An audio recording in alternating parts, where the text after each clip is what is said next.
There it is, Lucifer. Damn it, car, work! That was the weirdest outing I've ever had at Mid-Ohio. You're in my actual anus. That was my actual anus that you put your hand in.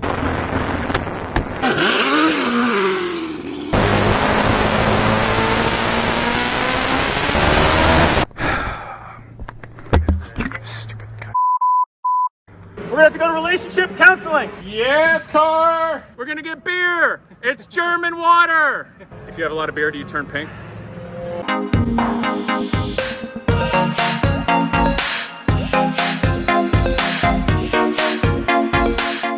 Today we're here with the Lotus T125 Exosphere, and the video today is going to be at Mid-Ohio testing it. Now, this is future Casey. You're about to see past Casey and students at Mid-Ohio. This is a fascinating car because there is no longer any support from Lotus or Cosworth or Pectel. They don't care that you exist. I guess that's okay. In any case, the car still needs development, and it is being evil in terms of even just being able to communicate with the electronics. So we're having to try to use a mixture of observation, old school, but also desperately now trying to connect. So let's go back in time and watch us struggle at Mid-Ohio so that you know the struggle is real. This is the exact car that was on Top Gear with Jeremy Clarkson trying to drive it. And I'm not even going fully down on the throttle. It's just terrifying. Oh, I can't turn the wheel. And John Lacey, of course. John Lacey, who I used to hero worship, is playing with my genitals. I think only 4, maybe 5 of these cars ever went to private hands away from Lotus, so it was a thing of legend. And it kind of fell by the wayside, never got properly developed because it was a strange time for both Formula One and IndyCar. But this is, bar none, I think there's a good chance this is legitimately the fastest track car that has ever been sold by a manufacturer in all of history. Faster than anything Ferrari ever reasonably offered, faster than the FFX. It's a pretty neat machine. Still need to be developed a little bit, which we are doing. We're actually retrofitting, we're using coil packs originally intended for IndyCar because it's a Cosworth GP-V8, same basic architecture, we had to rewire it. That's why now the coil pack covers say Chevrolet, which is funny because companies just pay for branding. But anyway, I digress. So we're gonna have it out. We wanna test that. In fact, our coil packs are working and all the systems are good here at Mid-Ohio, which is exciting because it's my home track. Some years ago, 2 weeks after I graduated college, I drove my 1957 Devon Sports Racer on the road here, raced all weekend and drove home. So it's kind of neat to be out here with a car like this, but more importantly with Genius Garage and all the students. And so we're just gonna go out and check it out, and then I'll talk about it more when I am having more mental bandwidth for speaking to all of you. Let's see how this goes.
the same problem. Same problem?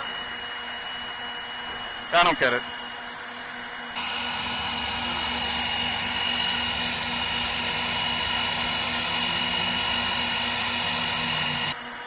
I'm gonna turn the traction control off.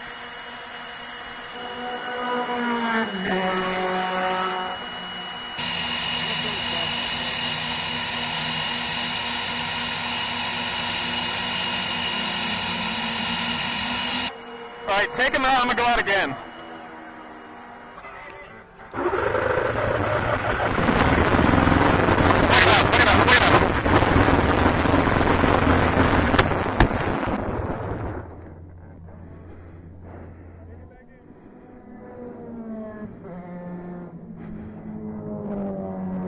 I don't think we're gonna get to go back out. I don't know what that means. Shit. Roll the car just gently, back and forth. Wiggle the car forwards and backwards a couple inches. Do it. Okay, I got it. Ready? Firing.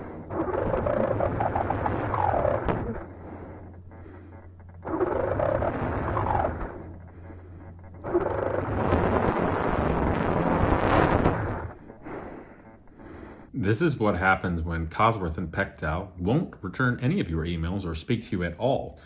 We can't communicate with the ECU to find out what on earth is going on, and the gremlin that we have is beyond, so far, our ability to just figure it out. So, here we go again. Keep it in! Plug it!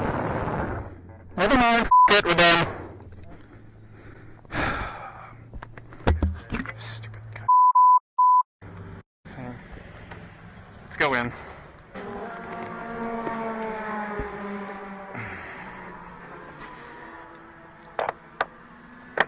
Okay. Ready? Push! Don't push on that, you get run over. Push on the wing. Push on the vertical part of the wing. 2 hands, go. Yeah, you're good, like that. You guys are good. What happened? It does the same f***ing thing. I don't know what the hell its problem is. For all I know at this point, it could be a stupid spark plug. Well, the other problem is the cars out there are so god slow. I can't even. With the car not being right and the speed differentials being insane, I can't really. Okay, backwards, please. I promise you we'll get a great dinner. Sounded great. Yeah, that sounded like ass, too. Okay, so that was the weirdest outing I've ever had at Mid-Ohio. We didn't fix the problem, Joy. And yeah, when we actually take this out to Road America, you're with cars that are faster and a more wide open track, you can just go. And the way we had to do it today, we got there late, and so there are other cars out there. So you just rip out, and then I was just minding it, but then immediately there were some cars, and then initially I just want to make sure it's okay, but then the trouble was it wouldn't make any power to go, and I was watching that, and I was behind the guy, and we were going too slow that I couldn't even downshift, because you have to go fast, wheel on the brakes, unload the transmission to go bang, bang, bang, and keep it in RPM to go and flow. So we did get to take it out and find that we didn't solve our problem at all. And I also learned that it's not a good idea to take this thing testing with cars this much of a speed differential. So anyway, so the trouble with being an engineering type and very smart, going to graduate school and all that stuff, all your stem cells from your body go to your brain and not the skin on your hands. How you doing, Richard? Doing alright. What'd you do? Just a tiny blister, you know? Yeah, you got a blister. Small one. Now it stings because then you put alcohol in it because you're a masochist? Maybe I am. Maybe. Okay, we went to the Mid-Ohio Medical people and they were very nice and gave us stuff to look after it. So, alcohol on the blister. You can put it on there? Yep. Are you looking forward to it? Why? Oh, that's Pain? He's got pain. Ooh. I'll be daggone digging to do, man. He's gonna get an extra nice steak and beer tonight. Shannon, what do you think? It's Jover. We failed. It's Jover? It's Jover. What does that mean? Joe over. Joe over? Yeah. Is that a political thing?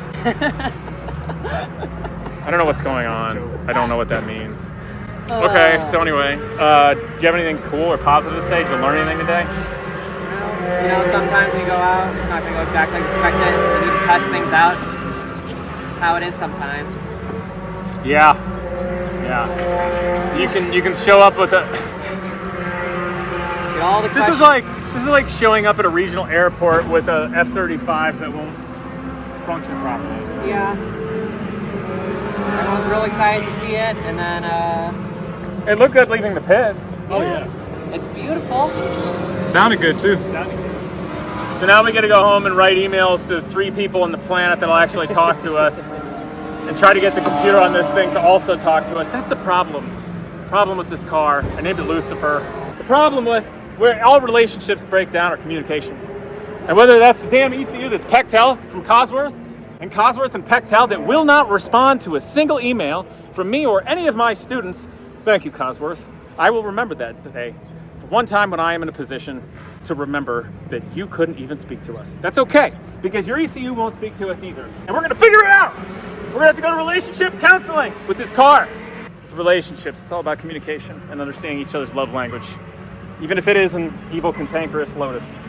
All right, so I think it's actually a good car. But unfortunately, it's like we basically just got an ex-Soviet ICBM or satellite, and we don't speak Russian, and we have to figure it out. We're smart enough to figure it out, but that kind of stinks. Oh, you're getting tired? Why are you tired? I feel drained. What? I need to get some water. Is that your love language? We're gonna go to the Roadhouse. We're gonna get beer. It's German water. If you have a lot of beer, do you turn pink? Not really. See you guys next time.